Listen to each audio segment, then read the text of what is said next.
O preço de um papel. Vivi a verdade sombria que escondem na indústria do cinema, uma rede de silêncio, medo e sonhos quebrados que poucos ousam expor. Meu nome é Luísa Moreira, e eu tinha 22 anos quando deixei minha cidade natal, Santarém, para me mudar para Lisboa. Desde pequena sonhava em atuar. Não em peças escolares, nem em vídeos de família, mas na tela grande. Enquanto minhas amigas falavam sobre concursos públicos ou em ficar perto de casa, eu falava sobre roteiros, palcos e luzes. Lisboa não me recebeu com aplausos. Dividia um quarto sem janela em um apartamento pequeno, com 2 garotas que mal conhecia. Trabalhava como garçonete à noite, ia a testes de elenco pela manhã e comia macarrão instantâneo aos domingos. Mas no fundo eu ainda tinha esperança. Uma tarde recebi um e-mail. Estúdios Maré Alta convida Luísa Moreira para uma audição individual com o Sr. Gabriel Neves, produtor executivo. Projeto confidencial. Escritório Central, terça-feira, 12 horas. Maré Alta não era qualquer estúdio. Tinham produzido filmes premiados. Seu estilo era conhecido. E Gabriel Neves, dizia-se que ele tinha o olhar para descobrir novos talentos. Cheguei adiantada. Usava uma blusa azul clara e repetia mentalmente o monólogo de A Casa de Bernarda Alba. O prédio era elegante, com paredes de vidro e mármore. Fizeram-me esperar numa sala pequena. Não havia outras candidatas. Às 12h10, uma mulher de terno escuro entrou. Por aqui, por favor. Caminhamos por um corredor silencioso. Ela me levou até um escritório grande. Lá estava Gabriel Neves. Terno cinza. Sorriso confiante. Cumprimentou-me como se já me conhecesse. Luísa, disse ele. Obrigado por ter vindo. Ofereceu-me um assento. Sentei-me, tentando manter a postura e controlar as mãos. Vi o teu perfil. Gosto do teu tipo. Você funciona muito bem diante das câmeras. Assenti, sem saber se deveria sorrir. Quero te propor algo, acrescentou? Mas prefiro conversar com calma. Podemos ir até meu escritório pessoal? Hesitei. Mas disse que sim. O escritório ficava no final do corredor. Era menor, mais aconchegante. Luz baixa. Um sofá. Uma mesa com 2 copos d'água. Sentei-me na beirada do sofá, tensa. Luísa, ele disse sem rodeios. Nesta indústria, talento é apenas o primeiro passo. O importante é saber como as coisas funcionam. Como se constroem relações. Não entendi direito. Ou talvez não quisesse entender. Às vezes, os melhores projetos começam com confiança. Se você e eu trabalharmos bem juntos, fora dos roteiros também, isso pode te ajudar muito. Foi sutil, mas não ambíguo. Não precisei ouvir mais. Obrigada, falei levantando-me. Mas não estou interessada. Ele não reagiu. Apenas disse. Você decide. Mas nem todos têm essa oportunidade. Saí sem olhar para trás. Na rua, o sol bateu no meu rosto como um tapa. Andei sem rumo por vários minutos. Com as mãos tremendo. O coração acelerado. Não chorei. Não me revoltei. Só senti que algo dentro de mim tinha se quebrado. Não era uma oportunidade. Era uma ilusão. Durante semanas não contei a ninguém. Nem às minhas colegas de apartamento. Nem aos meus pais. Nem mesmo a mim mesma em frente ao espelho. Guardei a experiência em algum canto, como se nunca tivesse acontecido. Como se não valesse a pena lembrar. Voltei aos testes de elenco. Aos cafés. Aos roteiros impressos e mal grampeados. Mas algo dentro de mim havia mudado. Já não lia os anúncios com a mesma esperança. Já não entrava numa sala com curiosidade, mas com cautela. Passei a observar mais. Um dia, numa aula aberta de improvisação, ouvi uma menina comentar, meio em tom de piada. Se o teste for no Maré Alta e te chamarem sozinha, já sabe o que vem. Ninguém riu. Outra respondeu com um suspiro. Aconteceu comigo. Recusei, e nunca mais me chamaram. Não disseram nomes. Eu não falei nada. Mas escutei. Em outro ensaio, uma atriz recém-chegada do Porto contou que teve uma reunião privada para um papel. Me ofereceram um drink antes de falarem do roteiro, disse. E não havia roteiro. Cada uma contava como quem fala de uma memória ruim, distante. Como se já não doesse. Mas os olhos contavam outra história. Numa tarde, depois de um workshop, fui tomar café com Marta Sanches, uma atriz mais velha, experiente e calma, como eu queria ser um dia. Sentamo-nos numa esplanada. Pela primeira vez contei o que vivi no Maré Alta. Ela abaixou o olhar e disse. Aconteceu comigo também. Com o Neves? Perguntei. Sim, 5 anos atrás. Ele disse que trabalhava melhor com atrizes que confiavam de verdade. Fiquei em silêncio. Marta tomou mais um gole de café e continuou. Eu não aceitei. Poucos dias depois, disseram que o filme foi cancelado. Mas vi o cartaz meses depois. Outra atriz. Outro rosto. Ela me acompanhou até a estação de metro. Antes de se despedir, olhou-me com sinceridade. Você não está sozinha, Luísa. Nunca esteve. Só que ninguém nos ensinou a falar. Aquela noite voltei para casa sem fome. Abri uma nota no celular. Chamei-a de Vozes em Silêncio. Escrevi 3 nomes. 3 momentos. 3 frases que pareciam demasiado iguais. Não eram provas. Não eram denúncias. Mas era o começo de algo. E pela primeira vez eu não me sentia tão sozinha. Passaram-se alguns meses. O calor de Lisboa começava a misturar-se com os dias cinzentos de final de verão. Numa noite, depois de uma sessão de teatro, abri o meu e-mail. Havia uma mensagem nova. Olá, Luísa. Chamo-me Inês Correia. Sou jornalista do jornal O Observador. Estou a investigar casos de abuso de poder na indústria do cinema. Falaram-me de ti, de uma experiência nos estúdios Maré Alta, e gostaria de saber se estarias disposta a conversar. Tudo será confidencial e apenas se te sentires confortável. Demorei para reagir. Li o e-mail 3 vezes. Deixei-o de lado. Voltei a ler. Pensei em apagar, mas não apaguei. 2 dias depois respondi. Podemos conversar, mas não tenho certeza se o que vivi é importante. Encontramo-nos num café discreto. Inês tinha cerca de 40 anos, voz tranquila, olhar direto. Não trouxe gravador, apenas um caderno e uma caneta. Já falei com 11 mulheres, disse. Todas contam histórias parecidas. Algumas mais recentes, outras de anos atrás. Todas têm um nome em comum. Ela não disse o nome. Eu apenas assenti. Contei-lhe o que aconteceu. Como foi a reunião. Como saí. Como calei. Obrigada por contar, disse ela. Não está sozinha. Cada testemunho conta. Antes de irmos embora, mostrou-me um diagrama que tinha desenhado. Eram datas, locais, iniciais de atrizes. Eu era uma dessas iniciais. E estava no centro. No dia seguinte, falei com Marta. Contei-lhe que havia uma jornalista a investigar. Que já havia várias histórias. Marta ficou em silêncio por um momento. Depois disse. Então já não é apenas coincidência. É um padrão. Pouco a pouco, outras começaram a escrever. Sofia, aquela que uma vez falou sobre uma experiência estranha, confessou-me que também tinha falado com Inês. Adriana, que nunca deu detalhes, agora enviava-me capturas de e-mails que tinha guardado. Não eram denúncias formais, mas eram sinais. Marcas de um caminho que muitas de nós atravessamos sem saber. Numa noite, atualizei a minha nota no celular. Renomeei-a. Já não era Vozes em Silêncio. Agora chamava-se Somos Muitas. E éramos mesmo.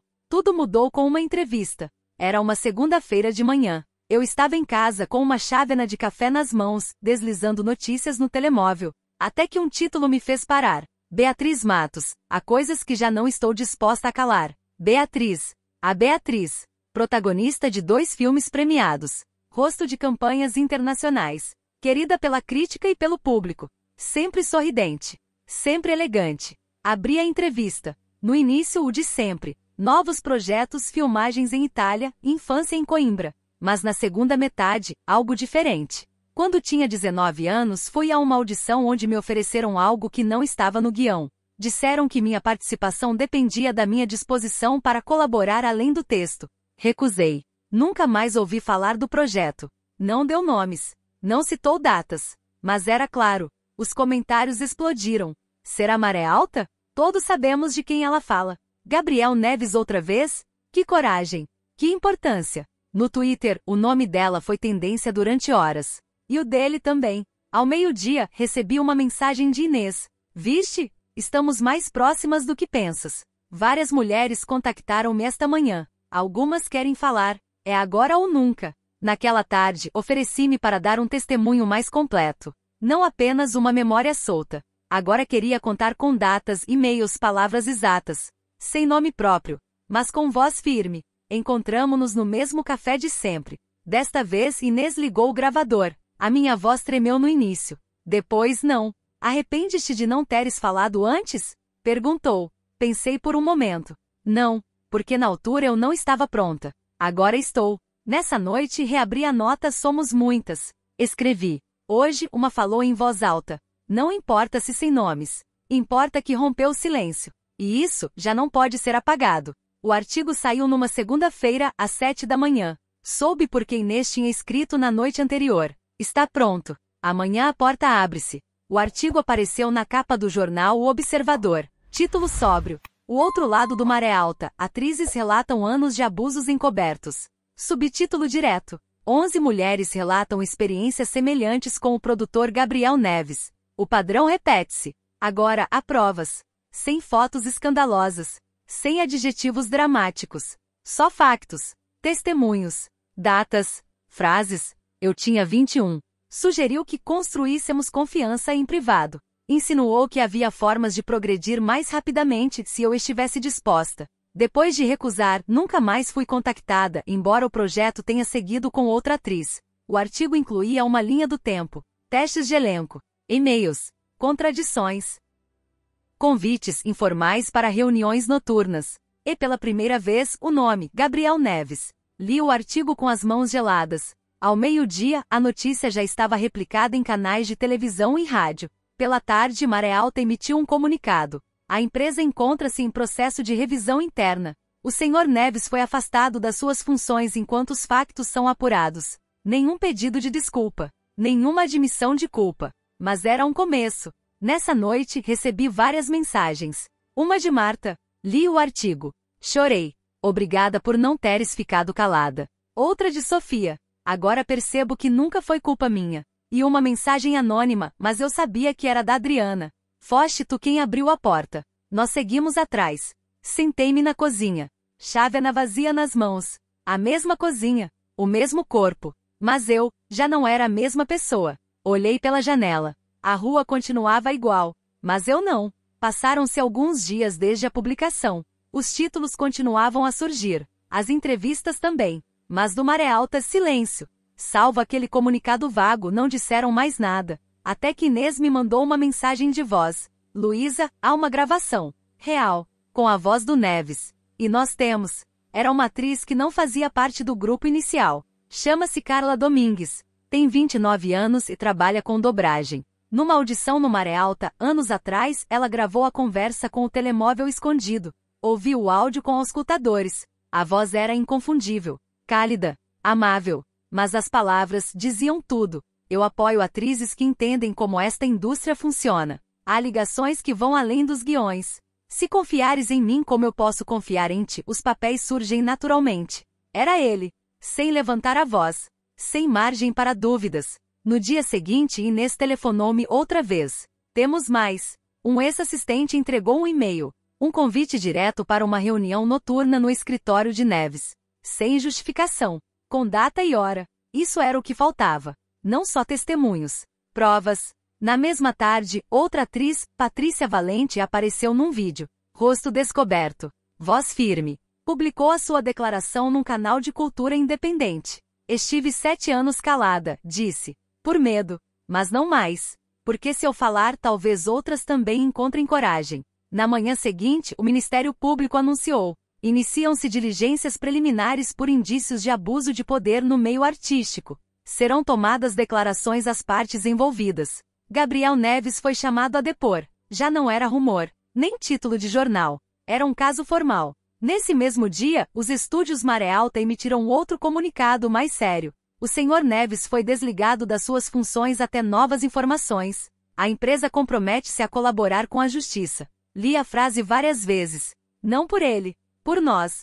Fui até a cozinha. A mesma janela. A mesma chávena. Mas algo tinha mudado. Abri a nota no telemóvel. Aquela que antes se chamava Somos Muitas. Escrevi. Áudio. E-mail. Rostos. Já não somos um murmúrio. Somos voz. Os dias seguintes foram estranhos. Por fora, tudo parecia igual. Testes de elenco continuavam. As aulas de teatro também. Mas no ar, havia algo diferente. Numa quarta-feira, Maré Alta anunciou que Gabriel Neves já não fazia parte da empresa. Sem entrevistas. Sem manifestações públicas. Apenas um comunicado discreto no site. O Sr. Neves foi cessado das suas funções. A companhia iniciou uma reestruturação interna. Ninguém saiu a defendê-lo. Nenhum colega escreveu cartas abertas. Nem mesmo aqueles que antes o chamavam de um gênio intuitivo. E então, algo inesperado começou a acontecer. Mensagens. Curtas. Sinceras. De pessoas com quem eu mal tinha cruzado palavras no passado. Li o que contaste. Obrigado. Também estive numa dessas reuniões. Nunca soube como falar sobre isso. Desculpa por não ter visto antes. Pessoas que antes apenas cumprimentavam agora aproximavam-se com palavras que carregavam mais peso do que conseguiam dizer. Escolas de arte anunciaram novos protocolos. Uma delas, onde eu tinha estudado, implementou uma linha de apoio anônima e um workshop obrigatório sobre limites e respeito. Alguns festivais publicaram manifestos de boas práticas para júris e selecionadores. Nada foi imediato, nem perfeito, mas algo estava a mudar. Eu não era uma figura pública. Não estava na televisão, mas pela primeira vez senti que o meu nome servia para algo mais do que para um currículo, não como símbolo, mas como presença. Numa noite, enquanto ensaiava uma cena em casa, recebi uma mensagem de uma jovem atriz. Eu não a conhecia. Obrigada pelo que fizeste. Mesmo sem te conhecer, ajudaste-me a perceber que eu também posso dizer não. Fiquei a olhar para aquela mensagem durante muito tempo, e pensei, não se trata de mudar o mundo inteiro. Às vezes basta uma história para abrir uma porta que todos tinham medo de tocar. Com o tempo tudo voltou ao seu ritmo, mas não ao mesmo ritmo de antes. As escolas de arte começaram a incluir módulos obrigatórios sobre ética profissional. Os anúncios de testes de elenco mudaram. Agora diziam, presença obrigatória de assistente em todas as audições.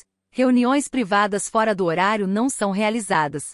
Era sutil, mas era claro. Nos estúdios Maré Alta, o site mudou. Novos nomes na equipa diretiva. Nova seção de contato. E um endereço de e-mail exclusivo para denúncias de comportamento inadequado. Não parecia punição. Parecia resposta. Alguns diziam que era apenas imagem. Talvez fosse. Mas mesmo que fosse, as consequências eram reais. Recebi um e-mail de uma agência para a qual eu tinha escrito anos atrás, sem resposta na altura. Agora queriam representar-me. Não por causa do escândalo, disseram, mas porque tinham visto o meu trabalho no teatro, e porque gostaram da minha forma de falar nas poucas entrevistas que aceitei. Fui a mais testes, e nunca mais senti aquele medo invisível, nem aquele peso no olhar de alguém. Era como se o chão estivesse um pouco mais firme. Durante um ensaio, uma colega nova, muito jovem, perguntou, és tu que falaste com a jornalista? Assenti. Ela sorriu. Obrigada. A minha mãe também é atriz. E sempre me diz que agora há menos coisas de que ter medo, graças a mulheres como tu. Não soube o que responder, mas naquela noite, ao tirar a maquilhagem no camarim do teatro, pensei, talvez eu não tenha feito muito. Apenas contei uma história. Mas às vezes isso basta. Alguns meses passaram. O assunto já não era capa de jornais todos os dias, mas continuava a ecoar em bastidores, em conversas de café, em corredores de escolas de teatro. O Ministério Público formalizou a investigação. Várias atrizes foram chamadas para depor. Eu também. Na manhã marcada, vesti uma roupa simples. Peguei o metro até o edifício da Justiça. Respirava fundo enquanto subia os degraus. Dentro da sala fui recebida por uma procuradora jovem, de voz serena. Explicaram-me o procedimento. Perguntaram-me o que vivi, o que vi, o que ouvi. Respondi a tudo com calma. Sem pressa. Sem medo. Ao sair, senti uma leveza estranha. Como se finalmente tivesse tirado algo dos ombros. Naquela noite, encontrei-me com Marta e algumas das outras mulheres. Num café pequeno num canto de Lisboa. Trocamos olhares cúmplices, sorrisos tímidos. Éramos diferentes. Algumas mães. Outras ainda estudantes. Algumas veteranas da televisão. Outras estreantes do teatro independente. Mas havia algo que nos unia. Falamos de tudo e de nada. E pela primeira vez em muito tempo, consegui rir sem aquele nó na garganta. Entretanto, o meio artístico começava a mudar. Com cuidado. Com passos pequenos. Produtoras menores anunciavam códigos de conduta. Canais de televisão criavam ombudsmen internos. Algumas agências passaram a exigir cláusulas de respeito mútuo nos contratos. Havia ainda quem murmurasse nas sombras. É exagero. Sempre foi assim. Vão acabar com a espontaneidade do cinema. Mas esses murmúrios já não eram mais fortes do que a nossa voz. Num evento de cinema em Cascais, um realizador consagrado disse ao microfone: há décadas em que fingimos não ver. Chegou a hora de olhar. Aplausos tímidos. Mas aplausos. Um dia, enquanto estudava um guião novo num café, vi Beatriz Matos entrar. Sozinha. Pedi um café na fila atrás de mim. Por um impulso que nem consegui controlar, virei-me e disse: obrigada. Ela olhou-me surpresa. Sorriu. Obrigada a ti também. Saí do café com um nó quente no peito. Não era heroísmo. Era reconhecimento. Entre iguais. O processo judicial seguiu. Gabriel Neves tentou recorrer, alegou má interpretação, exageros, campanha de difamação. Mas as provas eram muitas, demasiadas. Testemunhos, áudios, e-mails, mensagens. Várias atrizes com anos de diferença entre si contavam a mesma história. Mudavam os cenários, as desculpas, os detalhes. Mas a estrutura era sempre igual. Confiança quebrada. Silêncio imposto. Medo semeado. 1 ano depois da primeira reportagem, o caso foi julgado. Eu não fui todos os dias ao tribunal. Não por medo, mas porque sentia que o mais importante já estava feito. Na última audiência, Marta mandou-me uma mensagem curta. O julgamento terminou. Respirei fundo. E aguardei. 3 dias depois, os jornais anunciaram: Gabriel Neves condenado por abuso de poder e coação no meio artístico.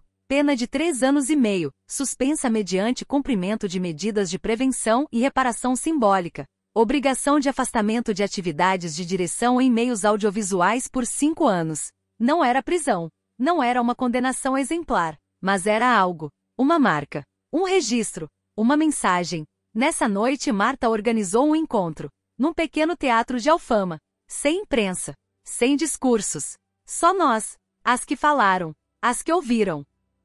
As que abriram caminho. Cada uma levou uma pequena vela. Sem roteiro. Sem cerimônia. Apenas acendemos as velas, uma a uma, e colocamo-las no centro da sala. Um círculo de luzes miúdas. Mas juntas brilhavam. E ali, em silêncio, soubemos. Mudamos algo. Mesmo que pequeno. Mesmo que invisível para o mundo lá fora. Mudamos. Com o tempo, cada uma seguiu o seu caminho. Marta voltou a ensinar. Sofia montou uma companhia de teatro só de mulheres. Adriana foi viver para o Porto. Patrícia começou a dar palestras sobre segurança e respeito no meio artístico. Eu continuei a trabalhar, a fazer testes, a dar aulas de expressão corporal, a escrever, às vezes, pequenos textos que ninguém lia. Mas havia um fio invisível que me ligava a todas elas. E talvez a todas aquelas que veriam depois. Um dia, já passado algum tempo, recebi uma carta. Era de uma estudante de teatro de Braga. Escrevia: li sobre a vossa história numa aula de ética.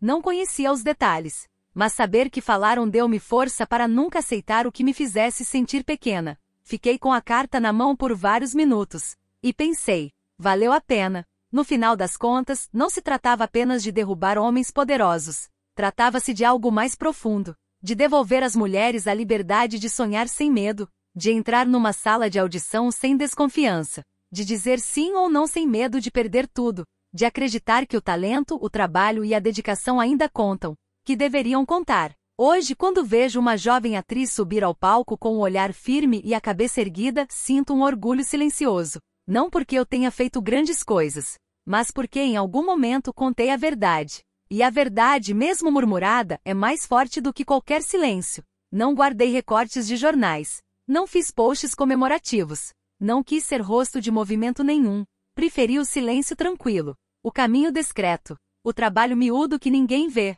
Às vezes colegas perguntam: és tu a Luísa? Aquela história do Maré Alta? Sorriu, sem querer estender o assunto. Fui uma entre muitas. E é verdade. Fui uma voz entre tantas. Fui uma luzinha naquele círculo de velas. Nada mais. Mas também nada menos. Às vezes ainda sonho com aquela primeira audição. Vejo o corredor de mármore, o sofá mácio, os copos d'água. A voz de Gabriel Neves ressoando. Os melhores projetos começam com confiança. Acordo com o coração apertado. Mas respiro fundo. E lembro-me. Eu disse não. Com medo. Com dúvida. Mas disse. E por causa disso e de tantas outras que disseram não, o chão hoje é um pouco mais seguro. Alguns meses atrás, recebi outro convite.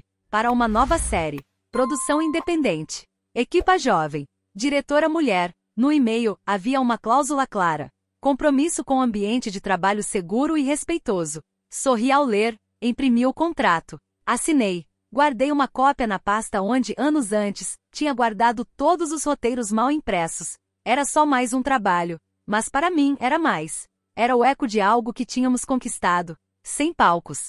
Sem troféus. Só com coragem e palavras. Num dos primeiros ensaios da nova série, conheci uma atriz novinha. 20 e poucos anos. Olhos curiosos, riso fácil. Durante um intervalo, sentamo-nos num canto do estúdio a conversar. Ela disse: às vezes, penso que tenho sorte. Hoje em dia as coisas são mais claras. Há regras. A respeito. Pensei em dizer-lhe tudo o que tinha acontecido para chegar ali, mas preferi apenas sorrir e responder: não é sorte, é conquista. Ela sorriu de volta, e nesse instante soube que mesmo sem saber, ela carregava um pedaço da nossa história, sem precisar conhecer os detalhes, sem precisar sentir o peso, apenas caminhando com mais liberdade. E isso era tudo o que importava. O tempo passou, as notícias envelheceram, novos escândalos surgiram, em outras indústrias, novos movimentos nasceram, mas a memória daquele círculo de velas nunca se apagou, nem se apagará. Porque cada pequena luz acesa continua a acender outras e outras e outras,